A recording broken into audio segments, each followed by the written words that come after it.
네, 성도님들, 오늘은 좀 특이한 논제를 하나 던져보려고 하는데요. 로마서 4장의 가장 큰 주제는 믿음이죠. 그래서 오늘 본문 말씀인 2절과 3절 말씀을 보면, 만일 아브라함이 행위로서 의롭다 하심을 받았으면 자랑할 것이 있으려니와 하나님 앞에서는 없느니라. 성경이 무엇을 말하느냐? 아브라함이 하나님을 믿음에 그것이 그에게 의로 여겨진 바 되었느니라 라고 합니다. 그러므로 믿음이 하나님 앞에서 나를 의롭게 만드는 것일 뿐 결코 할례와 같은 그런 육체적인 행위에 의해서 의롭게 되는 것이 아니다라는 것입니다. 그런데 성도님들, 이 할례를요, 굳이 비유하자면 오늘날의 세례에 해당합니다. 이 할례를 좋은 뜻으로 보면 하나님의 백성으로 살겠다라는 이 결단의 예식이기 때문에 오늘날의 세례에 비교되는 것이죠. 그렇다면 성도님들, 오늘은 우리 성도님들께 아주 민감한 질문을 하나 해보려고 합니다. 성도님들, 세례받지 못하면 하나님 나라에 들어가지 못합니까? 대부분 요한복음 3장 5절 말씀, 예수께서 대답하시되 진실로 진실로 내게 이르노니 사람이 물과 성령으로 나지 아니하면 하나님 나라에 들어갈 수 없느니라 라는 이 말씀 때문에 대답들을 좀 머뭇머뭇거리십니다. 왜냐하면 여기서 물과 성령을 물세례 또 성령세례 이렇게 잘못 해석했기 때문입니다. 제가 고등학교 1학년 때 세례를 받았는데요, 저는 유아세례를 받지 않았습니다. 고등학교 1학년 때 세례를 받았는데 지금도 그렇지만 제도상 태어난 지 2년 안에 유아세례를 받지 못하면 어느 정도 나이가 들어서야만 받을 수 있습니다. 그런데 만약 그 사이에 주님께서 다시 오시기라도 한다면, 그러면 그때는 제도 때문에 세례를 받지 못한 그 수많은 어린아이들, 학생들 전부 다 천국 못 가는 것입니까? 이걸 잘못 해석하는 분들이 자꾸 이 세례와 구원을 직접 연결시키는 잘못을 범하고 있다는 것입니다. 성도님들, 좀 전에 읽은 이 요한복음 3장 5절 말씀에 나오는 물은요, 정확히 말씀드리면 하나님의 말씀을 뜻하는 것입니다. 요한복음 3장의 주제가 거듭남인데요, 예수님께서 이 거듭남을 위해서 필요한 것이 바로 물과 성령이다 라고 비유로 말씀하신 것이죠. 그러면 이 거듭남이 무엇입니까? 다시 태어난다 라는 것이죠. 그렇다면 우리 야고보서 1장 18절 말씀 한번 보겠습니다. 그가 그 피조물 중에 우리로 한 첫 열매가 되게 하시려고 자기의 뜻을 따라 진리의 말씀으로 우리를 낳으셨느니라 라고 합니다. 우리를 무엇으로 낳으셨다고요? 진리의 말씀입니다. 그러므로 우리가 거듭나게 되는 것은 말씀으로 가능하다라는 것입니다. 또 베드로전서 1장 23절 말씀에 보면, 너희가 거듭난 것은 썩어질 씨로 된 것이 아니요 썩지 아니할 씨로 된 것이니 살아있고 항상 있는 하나님의 말씀으로 되었느니라 라고 말씀합니다. 여기 보면 무엇으로 거듭나게 되었다고요? 하나님의 말씀입니다. 즉 하나님의 말씀은 새로운 생명을 가능케 하는 씨앗이다라는 것입니다. 그리고 이 씨앗에 물을 주고 자라게 하신 분이 누구시냐? 바로 성령이시다라는 것이죠. 그런데 이 시간 제가 이 물과 성령에 대해서 조금 더 이 신학적인 이야기들을 덧붙여 보도록 하겠습니다. 우리 기독교가 가장 전통적으로 이 구절을 해석하는 해석은 오리겐이라는 교부의 해석으로, 이분의 말에 의하면 이렇습니다. 이 구절의 물과 성령은 본질에 있어서 다른 것이 아니라 개념에 있어서 다른 것일 뿐이다 라는 것입니다.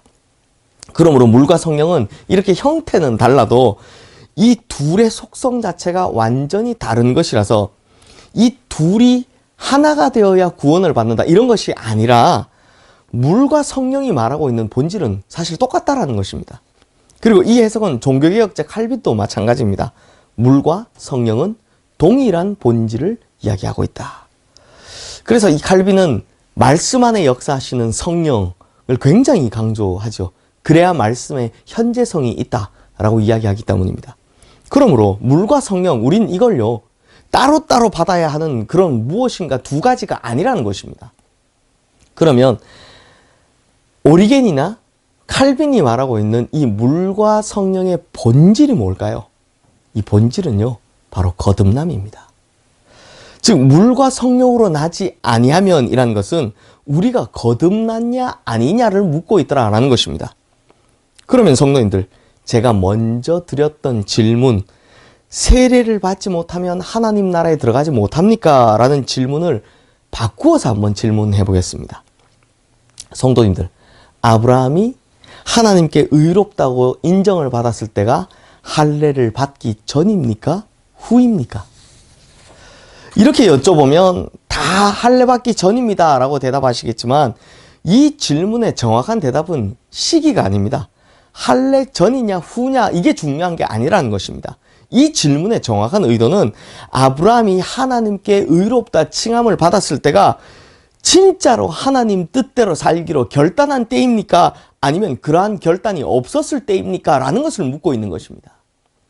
사랑하는 성도님들, 그러므로 거듭남, 이 의롭다 칭함을 받는 것은 어떤 행위가 아닌 오직 하나님의 약속을 믿는 믿음의 결단으로 이루어진다라는 것입니다. 그런데 제가 이렇게 설명하면 꼭 아니 뭐 그럼 이제 세례 안 받아도 되겠네 라고 생각하시는 분들이 항상 계십니다. 그러면 제가 다시 물어볼게요. 아브라함은 굳이 왜 할례를 받았을까요? 성도님들, 이 순서를 잘 기억하십시오. 은혜, 믿음, 세례. 먼저 은혜입니다. 여호수아 24장 말씀에 보면 아브라함은 원래 하란이라는 땅에서 우상 만들던 사람이었죠. 그럼에도 하나님의 은혜가 그에게 임했습니다. 성도님들, 이 사실 굉장히 중요합니다. 하나님의 은혜가 만일 하나님의 뜻대로 사는 사람들에게만 주어진다면 아브라함을 비롯해서 그 누구도 하나님 앞에 은혜를 입을 사람은 아무도 없었을 것입니다. 또한 하나님의 이 구원의 은혜가 인간의 노력이나 애씀이나 혹은 공로로 받는 것이 아니라 하나님의 일방적인 사랑과 긍휼하심을 통해 주어짐을 깨닫게 해주기 때문입니다. 두 번째로, 그리고 이 아브라함은 이 은혜로 말미암아 이제 그에게 주신 하나님의 약속을 믿게 됩니다. 믿음이 시작되었다는 것이죠. 쉽게 말해서 자신이 형편없는 삶을 살았음에도 하나님의 은혜로 하나님의 약속과 맺어졌으니 이제 하나님 약속만 믿고 살게 되었다는 것입니다. 믿음이 생겼죠. 세 번째, 그리고 그 징표로 받은 것이 무엇입니까? 바로 할례였습니다. 믿음의 징표가 할례였다는 것입니다. 그러므로 내가 하나님의 은혜로 말미암아 믿음으로 구원을 받았으면 족하지 무슨 굳이 세례까지 받을 필요가 있느냐 하시겠지만 이 세례는 뭐라고요? 내가 하나님만을 믿겠습니다 라고 고백하는 믿음의 증표다라는 것입니다. 할례나 이 세례의 원 의미는요, 마치 이 결혼식 때 신랑과 신부가 반지를 끼워주는 것과 똑같습니다. 이 반지의 의미가 뭡니까? belong to you. 내가 당신에게 속했다 라는 것이죠. 내가 당신에게 속했으니 이제 당신만을 나의 배우자로 여기고 다른 사람은 돌아보지 않겠다. 당신에게만 속박을 당하겠다 라는 것입니다. 그러므로 이 징표는 이제 하나님 외에는 이 세상에 다른 것과 바람피지 않겠다라는 그런 믿음의 징표라는 것입니다. 그러므로 저 같은 죄인을 일방적으로 불러주시고 또 믿음으로 말미암아 의롭다 해주시니 이제 정말 의로운 사람으로 하나님의 자녀답게 살겠습니다 라고 결단하는 것, 이 하나의 표징이 바로 세례다라는 것입니다. 그래서 저는 거꾸로 물어보고 싶습니다. 세례만 받는다고 다 구원받습니까? 아닙니다. 그러면 성도님들, 우리의 세례가 가장 의미 있게 하려면 우리가 어떻게 해야 되겠습니까? 우리의 믿음이 하나님의 약속을 이루려면 어떻게 해야 되겠습니까? 우리에게 주신 은혜가 가장 은혜다운 은혜답게 하려면 어떻게 해야 되겠습니까? 바로 믿음대로 살면 되는 것입니다.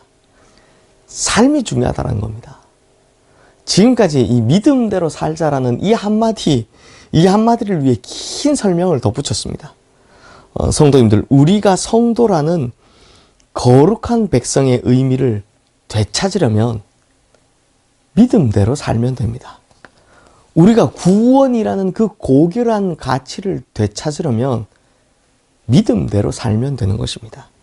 그러므로 믿음대로 살아서 아브라함처럼 그 모든 약속을 이루는 믿음이라는 가치를 가장 빛나게 만드시는 우리 모든 성도님들 되시기를 주님의 이름으로 축원합니다. 기도하겠습니다. 하나님 아버지, 정말 형편없이 살던 나를 일방적인 하나님 은혜로 말미암아 주님께서 우리를 불러주셨습니다. 그리고 하나님의 약속을 맺어주셨습니다. 또한 이 약속을 믿음으로 말미암아 우리를 의롭다 칭해 주셨습니다. 그러므로 주님, 이제 우리에게 남은 것이 무엇이겠습니까? 하나님의 자녀답게 살겠다라는 이 결단 아니겠습니까? 그러므로 우리 모든 성도님들이 믿음대로 살아가는 성도님들 되게 하여 주시옵소서. 예수 그리스도 이름으로 기도드리옵나이다. 아멘.